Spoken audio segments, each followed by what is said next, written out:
इस प्रकार के क्वेश्चन को कैसे सॉल्व करना है आज हम इसके बारे में जानेंगे। एंड ये मेरी एक छोटी सी पहल है, अगर आपको इस तरह की वीडियोज अच्छी लगे, समझ में आए तो कमेंट बॉक्स में ज़रूर बताइएगा। देन इसकी सीरीज को मैं आगे कंटिन्यू करूँगा। इस क्वेश्चन को मैंने अपने एक सेशन में होमवर्क दिया था, पढ़ लेते हैं क्वेश्चन क्या कहता है। ABCD is a cyclic quadrilateral whose diagonal intersect at a point E। मतलब क्या है कि ABCD जो है वो एक साइक्लिक क्वाड्रिलेटरल है, मतलब ये हो गया कि वो एक चक्रीय चतुर्भुज है। तो ये भाई हो गया ABCD एक साइक्लिक क्वाड्रिलेटरल हो गया। इसके डायगोनल्स जो कि क्या होंगे भाई, इसके डायगोनल्स जो होंगे वो कैसे होंगे, तो ये मान लो D से हमने B को मिला दिया, ओके, और ठीक इसी तरह से हमने A से किसको मिला दिया, C को मिला दिया।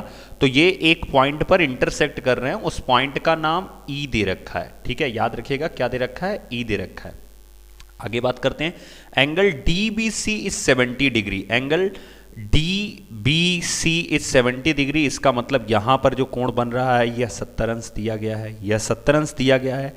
और BAC is 30 degree. BAC is 30 degree, इसका मतलब यहां पर जो कोण बना है ये 30 अंश दिया गया।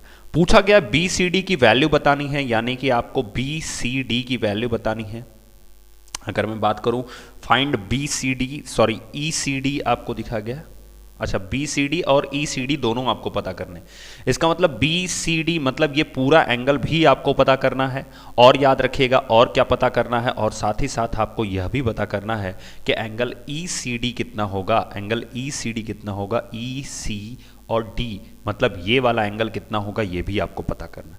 चलिए ध्यान से समझते हैं क्वेश्चन को, क्या कहा है क्या नहीं कहा है, ध्यान से समझते हैं। अब मैं आपको एक छोटा सा कंसेप्ट बताता हूं इस क्वेश्चन को लगाने के पहले।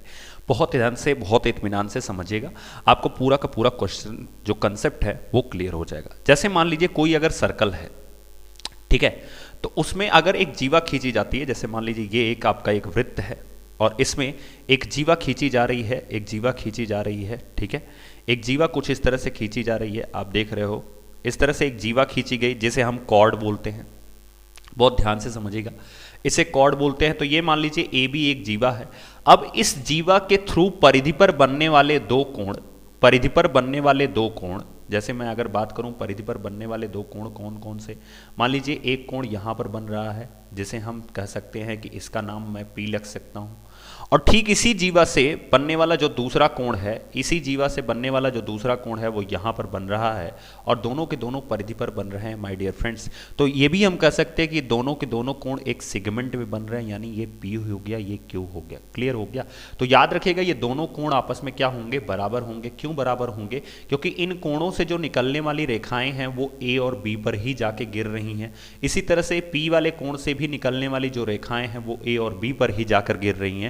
तो हम ये कह सकते हैं कि एक ही सेगमेंट में बने दोनों कोण आपस में क्या होते हैं, बराबर होते हैं। ओके, इस कंसेप्ट से समझने की पूरी कोशिश कीजिएगा।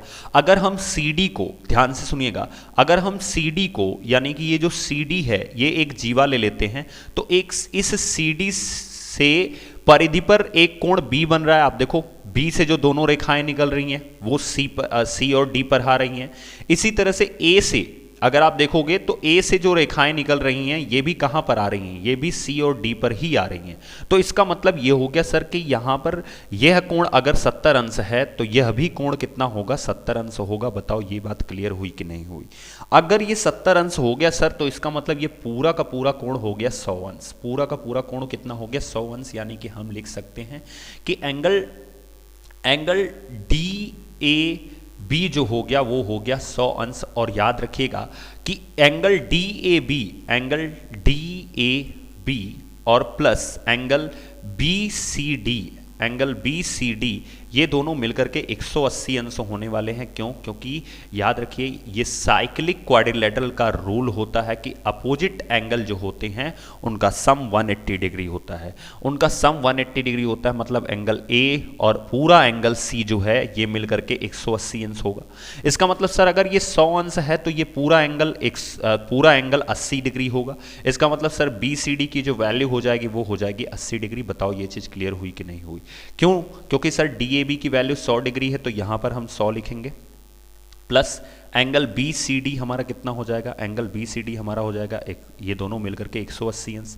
तो एंगल बी सी डी की वैल्यू कितनी हो जाएगी, तो ये हो जाएगी 80 डिग्री। ये चीज़ समझ में आई कि नहीं आई, आपको क्लियर हो गई होगी। ओके, आगे बात करते हैं नेक्स्ट। अब हमें क्या पता करना है, सर ये तो पूरा एंगल पता चल गया, अब हमें सिर्फ ये वाला एंगल पता करना है, मतलब कि एंगल ई सी डी पता करनी है, ई से सी और डी, यानी कि ये एंगल पता करना है। तो यह एंगल कितना होगा ये हम तब बता सकते हैं जब हमें ये वाला एंगल पता चल जाए। जब हमें ये वाला एंगल पता चल जाए तो हम ये वाला एंगल बता सकते हैं। कैसे पता चलेगा, तो देखिए ई सी डी निकालने के लिए आपको एक और कंडीशन दी गई है, वो दी गई है A B equal to B C. बेटा अगर A B equal to B C है, यानी कि ए बी और बी सी इक्वल है, ये दोनों के दोनों इक्वल है, इसका मतलब एक त्रिभुज आपको बन रहा है कुछ इस तरह से। ध्यान से देखोगे तो आपको समझ में आएगा कुछ इस तरह से एक त्रिभुज बन रहा है। क्लियर, समझ में आया, जिसमें क्या है कि ये बी, यहाँ B है, यहाँ A है और यहाँ C है, जिसमें AB जो है वो BC के इक्वल है। तो सोचो कि BC के सामने, यानी कि ये वाला एंगल 30 अंश बना है, तो यहाँ पर हम 30 लिख सकते हैं। तो अगर ये इसके सामने 30 अंश बन रहा है तो यहाँ पर भी कितना बनेगा, 30 अंश। क्यों, क्योंकि ये भी दूसरी भुजा के सामने का एंगल है और दोनों भुजाएं बराबर हैं तो इनके दोनों के कोण बराबर होंगे। तो बेटा अगर ये छोटा सा एंगल जो है वो 30 निकल गया और ये पूरा का पूरा 80 है, ध्यान से सुनिएगा, ये पूरा कोण 80 है, ये पूरा कोण 80 है, ठीक है, और ये छोटा वाला एंगल 30 निकल गया ये वाला, तो आप बताओ ये वाला कोण कितना होगा, तो सर ये वाला कोण 50 होगा। इस तरह से एंगल ई सी डी की वैल्यू कितनी हो जाएगी, 50 डिग्री। ठीक है, क्लियर हो गया। आई होप अगर आपको क्लियर नहीं हुआ है तो मैं एक बार फिर से रिपीट करके आपको अच्छे से समझा देता हूँ, पूरा क्लियर हो जाएगा। ओके, चलिए दोबारा से देख लेते हैं। कहा गया है कि एक साइक्लिक क्वाड्रिलेटरल है ए बी सी डी, तो इसके नाम हम लिख लेते हैं ए बी सी डी। यहाँ पर ए हो गया, ये बी हो गया, ये सी हो गया और ये डी हो गया। इनके डायगोनल से एक दूसरे को बाइसेक्ट करते हैं। तो माय डियर फ्रेंड्स, फटाफट से हम एक बार डायगोनल बना लेते हैं। बहुत इंपॉर्टेंट क्वेश्चन है, बहुत बहुत बहुत इंपॉर्टेंट क्वेश्चन है, क्योंकि ऐसे ही क्वेश्चन आपके एग्जाम में मिलते हैं। मैं एकदम एग्जाम ओरिएंटेड क्वेश्चन लाऊंगा। देखो, हलवा बनाने के लिए क्वेश्चन नहीं ला जाते हैं, आपको एग्जाम में सफलता मिले इसके लिए मैं पूरा फोकस करूंगा। और ये ई पॉइंट पर इंटरसेक्ट करते हैं, वो पॉइंट ई जो है वो यहाँ पर है। Okay, got it.